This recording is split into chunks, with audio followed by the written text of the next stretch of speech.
You need to be careful when you're buying a gaming keyboard, or you might end up buying this, or this.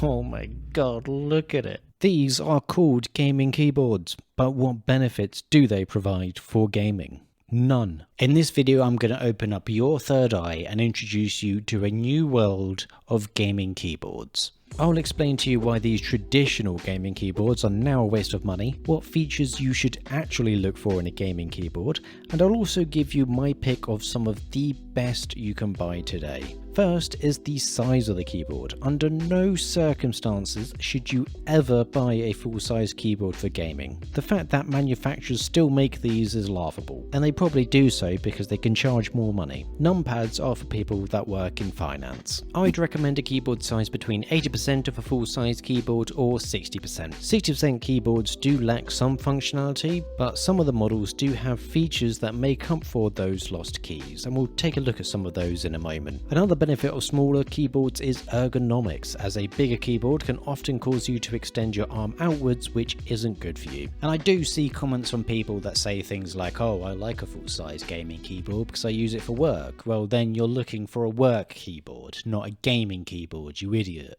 And this leads me to a bait that a lot of people end up falling for at some point. The extra bits of flair that some keyboards have, like dedicated media keys, knobs, screens, are okay to an extent, but then you get some gaming keyboards that take things a bit further than that and start looking like audio mixers. These keyboards, even though they are expensive, aren't that well made. They're almost completely plastic and aren't designed to be taken apart, which isn't great from a consumer point of view. A good keyboard that allows you to take it apart without voiding the warranty is more consumer friendly. It means you can repair it yourself, clean it, and even mod it. Some of the bigger manufacturers that are responsible for the bad reputation gaming keyboards have are actually moving towards the more simplified and higher quality custom keyboards that you can take apart. They still call them gaming keyboards even when they're not, because they're not using the right switches. This component is responsible for the biggest shift in a gaming product I have ever seen. The impact has been insane, and when partnered with great software, you'll get a gaming keyboard that will actually make you better at games, as you get some incredibly powerful software,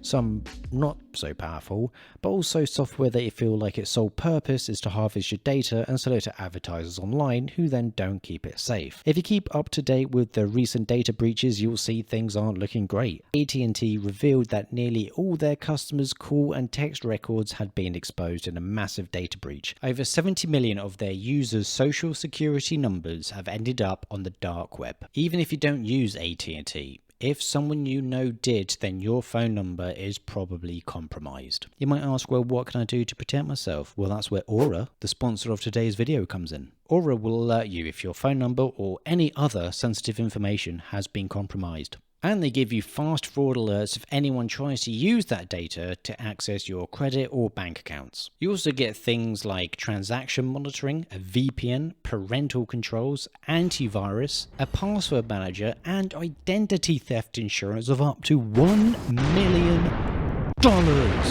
All in one affordable app. Don't leave yourself or your family vulnerable to data breaches. Go to aura.com/DiamondLobby and try your first 2 weeks for free. Also linked below in the description. Protect yourself from criminals that want to do more than just steal your RAM. Where was I? This is the Hall effect switch. A traditional mechanical keyboard switch will work like this. You press the switch down, and after a set distance you will then trigger its actuation point. This will send a signal to your PC to say that you've pressed this key. This actuation point varies depending on the switch type and cannot be changed. A Hall effect or magnetic switch does things differently, using things like science, magnets, electrons, and voltages?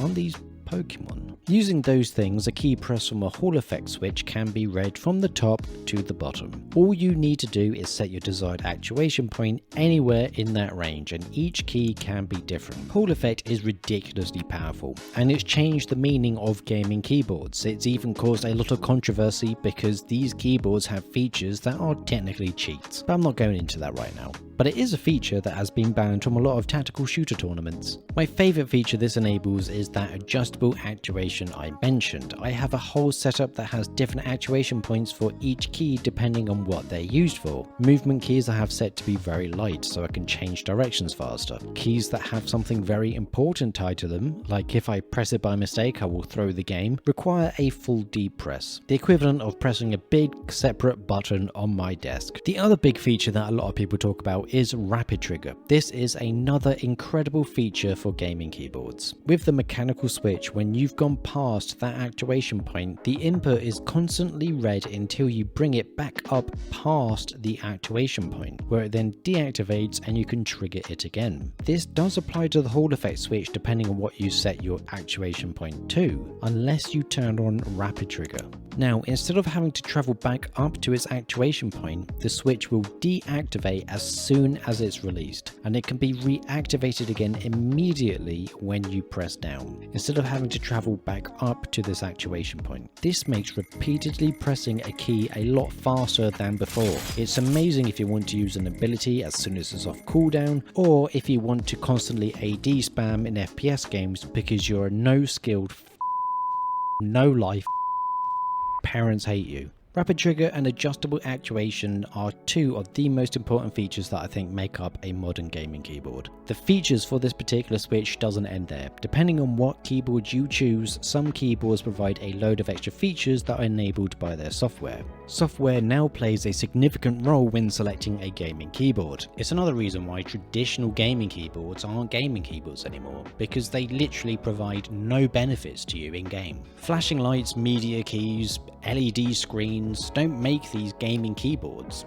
It just makes them bad keyboards. So I'll give you some recommendations. Each of these keyboards I have tried extensively. I will not recommend a keyboard I haven't tried. First is the SteelSeries Apex Pro. This comes in 3 sizes. The biggest one, don't buy. I've explained why. Okay, I originally recommended the 10 keyless and the mini, but I've done some research. Just like the full size one, the 10 keyless version doesn't have Hall effect switches on the whole keyboard. They only mention this in the specifications, so I can only recommend buying the mini. This keyboard does support the 2 main features I look for, adjustable actuation and rapid trigger. The software is bad. There's a load of bloat to this, but once you're in the right section, it will do those 2 key features well. It can do the more advanced features like having 2 commands and 1 key press depending on the distance travelled, but it's a pain to set up. Once you've made your changes, you're done with the software. You don't have to have it running constantly. This is a good Hall effect keyboard once set up. It's easy to maintain and take care of as the switches are raised. You just need a brush to clean it. I will display on screen how much I think you should be aiming to pay for this keyboard.